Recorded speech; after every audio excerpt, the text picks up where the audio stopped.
Hey guys, LevelCap here, and this week in gaming, Planetside 2 got an absolutely massive expansion, NVIDIA delayed the launch of their next graphics card, Microsoft Flight Sim's VR beta is launching soon, and more.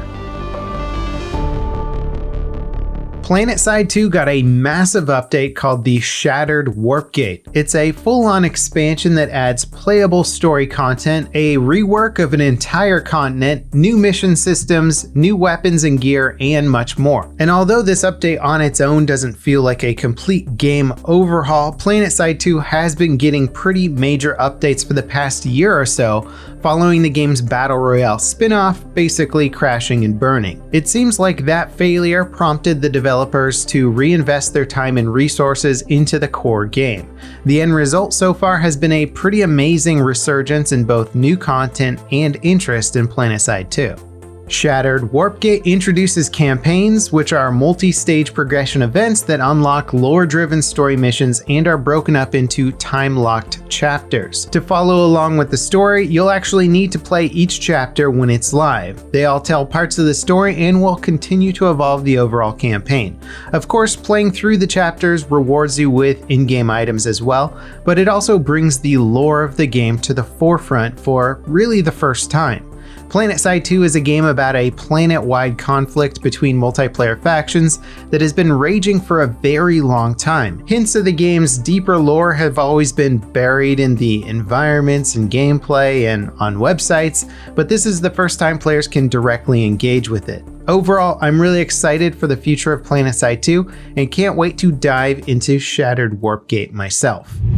NVIDIA delayed the launch of their more budget-friendly $500 next-gen GPU, the RTX 3070, to accommodate the expected demand. The launches for their 3080 and 3090 GPUs have been something of a debacle. On launch day, inventory vanished pretty much instantly. Since then, finding them in stock, let alone placing an order for one, has been impossible. And even if you wanted to place a reserve order for one, nobody will take your money except for the scalpers.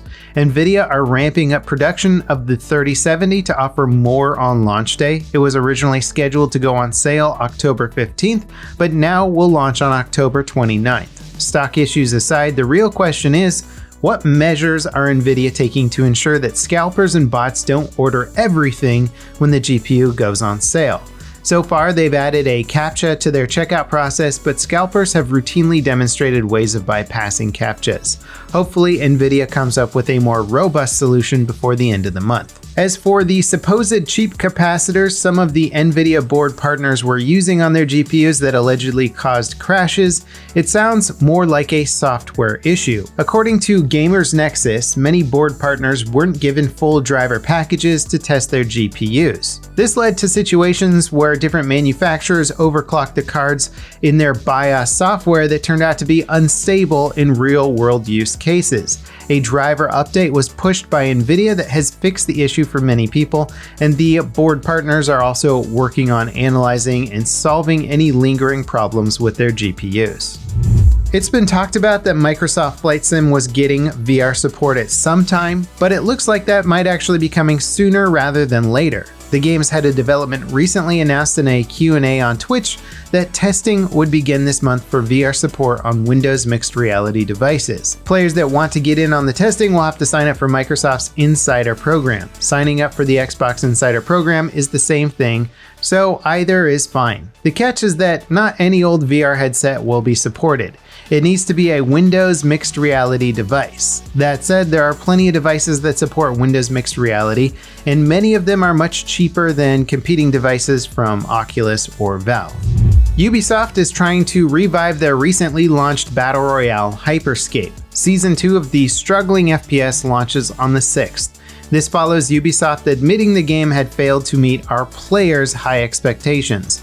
In response, they're adding new weapons, game modes, locations, and cosmetics with Season 2. While these changes seem like small improvements, much larger ones are planned for the future. Ubisoft are hinting at a reworked combat, a better onboarding experience for new players, crossplay support, and more areas of improvement. It's kind of become Ubisoft's trademark to release multiplayer games in a rough state and slowly overhaul them to be standout titles in their respective genres. That formula has certainly worked for their melee brawler For Honor, competitive FPS Rainbow Six Siege, and it might just work for Hyperscape. The banning of 37 coaches rocked the CSGO esports scene. They were caught using a recently discovered exploit to allow their camera to fly around the map at will during official matches.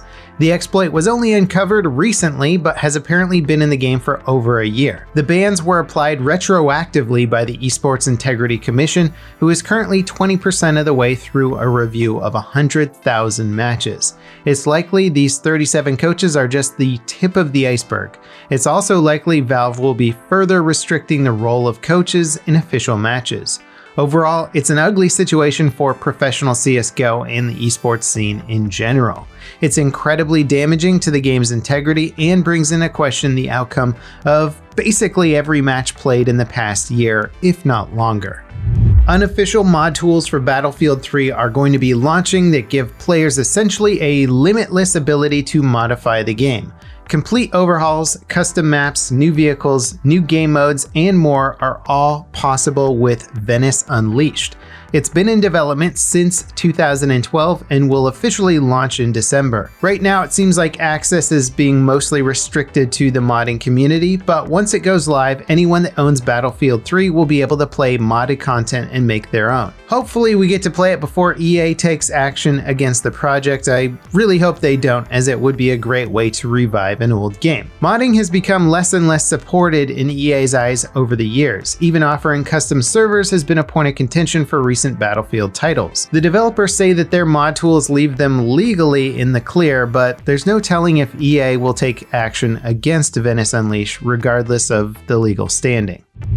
In Call of Duty news, Cold War Zombies was revealed and the Season 6 update for Modern Warfare also launched. Cold War Zombies revisits classic locations from past zombie modes and updates them with new areas and gameplay mechanics. On top of that, it's also a more accessible and flexible experience. Players will start with loadouts, progression is universal across both multiplayer and zombies, and you can even end a match without dying. It sounds like a much more robust and fully featured zombie experience. As for Modern Warfare Season 6, the update to Warzone proved to be a somewhat mild change. The new subway system allows for players to fast travel between destinations around the perimeter of the map, but it's not going to fundamentally change the flow of a match. What is turning heads, however, are the two new weapons added with the update. The AS Val and the SPR-208 both have pretty unique bugs, giving them unintended and devastating abilities. The AS Val can shoot through any surface with no damage penalty if you equip its 10-round magazine attachment. The SPR seemingly functions as a hit scan weapon with either of its ammo conversions equipped. This makes it absolutely devastating in Warzone, as you don't have to account for bullet velocity or drop. Hopefully Infinity Ward addresses these bugs quickly because they're pretty game-breaking in the right hands. Tencent have purchased a pretty major stake in the developers of GTFO, a hardcore survival co-op shooter. The Chinese megacorp is routinely criticized for its role in privacy and censorship scandals, but it doesn't sound like they outright bought the developers or anything like that. Instead, 10 Chambers have partners with Tencent to secure funding and finish the game.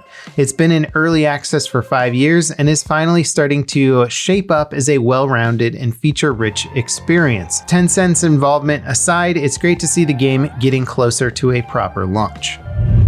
Team Fortress 2's annual Halloween update just went live, but there's been a lot of speculation regarding how many people are actually playing the game. A massive influx of bots descended on the game this year following leaks of its source code. Valve have tried patching the game to prevent botting and other exploits, but they haven't made a significant dent on the problem so far. Halloween update adds a handful of spooky themed maps and cosmetics. A recent community project aims to help Valve squash more bugs. Maybe Valve will have more to say about Team Fortress 2's future soon. The latest update for CRYSIS Remastered added new sliders for mouse sensitivity that have been sorely needed since the game originally launched. Players can now adjust global sensitivity independently from vehicle and ADS sensitivity. This should do a lot to improve the flow of combat. The update also enhances the AI to be more challenging, optimizes ray tracing performance, and fixes many other bugs. Overall, the remaster might have disappointed players expecting a modern recreation of the original CRYSIS. Still, it's clear that Crytek at least intends to leave the remaster in a better state than it launched it. Future patches will address more performance issues and gameplay bugs. Konami are on a spree bringing their classic games to PC. Following last week's release of the first 3 Metal Gear games, they've added Silent Hill 4: The Room to their growing collection of titles on GOG.com.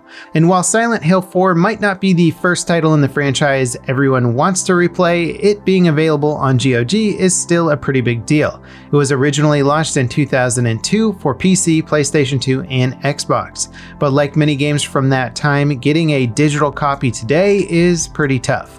Getting it running on a modern system is even tougher. The good news is that the GOG release seems to be a solid port. User reviews are very positive, and it sounds like many of the original port issues were sorted out.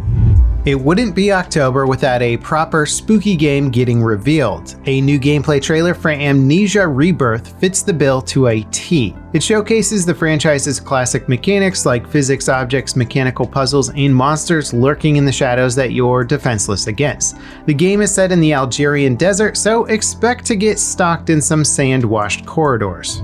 In our final story this week, Star Wars Squadrons has released to pretty rave reviews. While I had some initial issues getting it to work with my flight stick setup, overall I think it's a pretty decent game that's certainly worth the $40 price tag if you're planning to play with a controller or willing to tinker with key bindings on a different setup.